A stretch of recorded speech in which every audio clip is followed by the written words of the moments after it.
Hello, बच्चों.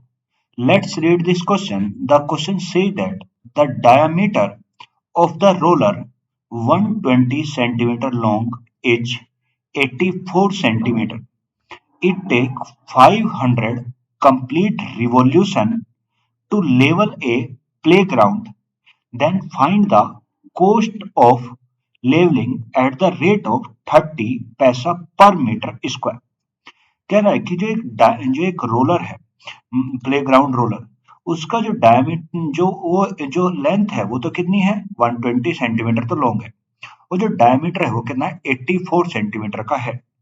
अब उसे अगर एक ग्राउंड को लेवल पे लाने के लिए उसे कितने राउंड लेने पड़ते हैं, उस रोलर को 500 कंप्लीट रिवॉल्यूशन करने पड़ते हैं, 500 बार उसे घूमना पड़ता है। और वो कह रहा है कि बताओ उसमें लेवल में आने के लिए कितना खर्चा होगा अगर 1 मीटर स्क्वायर का खर्चा जो है ना वो 30 पैसे है। अब उसने हमें दे क्या दिया, सबसे पहले उसने हमें यहाँ पे दे रखा है जो लेंथ दे रखी है रोलर की। मान लो अगर मैं डायग्रामेटिकली समझाऊं, मान लो ये कोई एक रोलर है ये, और रोलर किस शेप का है, सिलेंड्रिकल शेप का ही है ये। तो ये अब ये रोलर है, अब इसकी जो लॉन्ग है, ये लॉन्ग बोल लो या इसकी हाइट बोल लो, या ये कितनी है, ये इसकी कितनी है 120 सेंटीमीटर है ये। और जो इसकी रेडियस, जो इसकी डायमीटर दे रखा है, डायमीटर दे रखा है तो इसकी रेडियस कितनी मान ली आर मान ली। अब उसने दे रखा है डायमीटर, और डायमीटर किसका, डायामीटर। तो यहाँ पे जो डायमीटर दे रखा है वो कितना 84 सेंटीमीटर दे रखा है, डायमीटर 84 सेंटीमीटर। और जो उसकी लेंथ है, लेंथ वो कितनी दे रखी है, लेंथ बोल लो या हाइट बोल लो, ये लेंथ कितनी दे रखी है, उसने ये दे रखी है हमें यहाँ पे जो लेंथ दे रखी है वो कितनी 120 सेंटीमीटर। ये लेंथ कितनी दे रखी है 120 सेंटीमीटर यहाँ पे है, ये उसने हमें यहाँ पे दे रखी है। अब देखो साथ में ये हो गया ये। अब उसने number of revolution, number of revolution, अगर मैं नंबर ऑफ रिवॉल्यूशन की बात करूं तो नंबर ऑफ रिवॉल्यूशन कितने लेने पड़ते हैं, उसे 500 रिवॉल्यूशन लेने पड़ते हैं, ये 500 ये।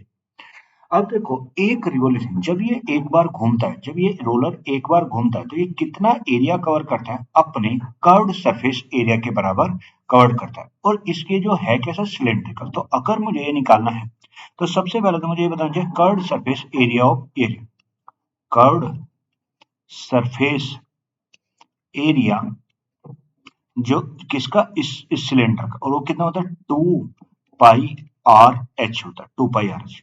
तो अगर मैं इसका कर्व सरफेस एरिया निकालूं यहाँ पे वैल्यू पुट करके, तो ये होगा 2 पाई, और पाई के अंदर 22/7 आर। अब हमें रेडियस चाहिए और हमें दे के रखा डायमीटर, और हम जानते हैं जो रेडियस होती है, भाई जो रेडियस होती है, अगर मैं यहीं पे लिखूं, जो रेडियस होती है वो क्या होती है, डायमीटर का आधा होती है। डायमीटर अपॉन कितना 2 होते हैं, जो रेडियस होती है वो क्या होती है, diameter upon 2, half of diameter. तो अगर मैं ऐसे रेडियस की वैल्यू निकालता हूँ कितना 84/2, और 84/2 कितना 42 सेंटीमीटर। तो ये मैंने रेडियस भी निकाली, तो आगे यहाँ पे कितना 42, ये होगा सेंटीमीटर।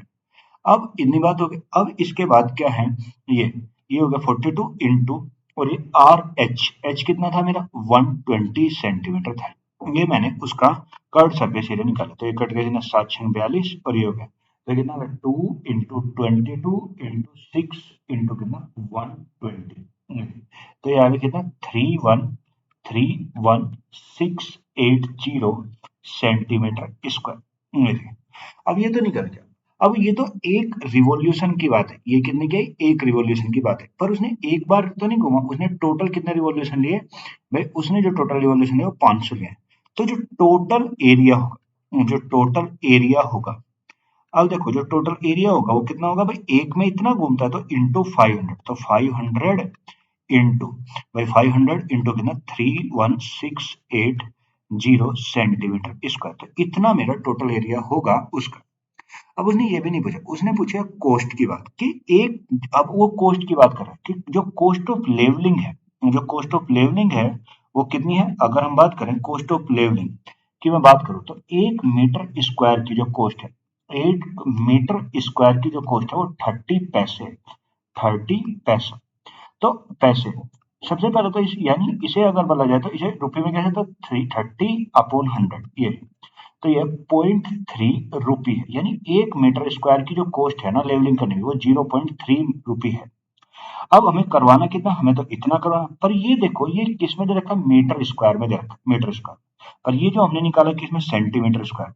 तो अगर मैं आपसे पूछूं कभी भी मुझे सेंटीमीटर स्क्वायर से मुझे मीटर स्क्वायर में आना, सेंटीमीटर से मीटर में आना तो 100 से डिवाइड करते हैं, पर अगर सेंटीमीटर स्क्वायर से मीटर स्क्वायर में आना हो तो हम क्या करते हैं, डिवाइड कर देते हैं, किससे भाई, किससे, 100 × 100 यानी 10,000 से डिवाइड करते हैं।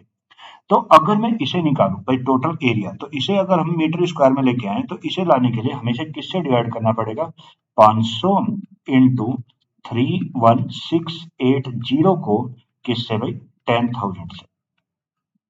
ये मैंने इसे डिवाइड कर दिया, तो एक जीरो से तो एक कट गया, एक दो से ये कट गया, ये कट गया। अब देखो ये 5 से कट गया, 5 दूनी 2 और ये कट गया किससे, ये।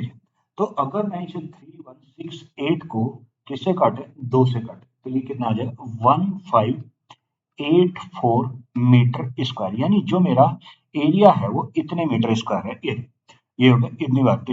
तो अगर मैं इसे लेके आया तो इतनी बात हो गई, तो ये हो गया, ये मेरा इतना आ गया, पर उसने मुझसे ये नहीं पूछा। अब अगर 1 मीटर स्क्वायर का खर्चा इतनी, ये 1 मीटर स्क्वायर का खर्चा 0.3 और टोटल मीटर स्क्वायर है 1584, तो टोटल खर्चा कितना आएगा, तो टोटल अगर कॉस्ट निकाले, टोटल कॉस्ट तो कितना हो जाएगा, ये होगा 0.3, ये 0.3 इंटू इंटू कितना, 1584 भाई इतने मीटर स्क्वायर है, तो इंटू जब इसमें 0.3 करेंगे तो कितना आएगा, 475.2 रुपी का क्या आ जाएगा, मेरा खर्चा आ जाएगा, यानी जो मेरा यहाँ से ये बनेगा वो मेरा कितना है, 475.2 रुपी का टोटल खर्चा आएगा। इट मीन्स जो इस क्वेश्चन का आंसर बनेगा, the answer of this question is 475.2 rupee. I hope you will understand it. Thank you and best of luck.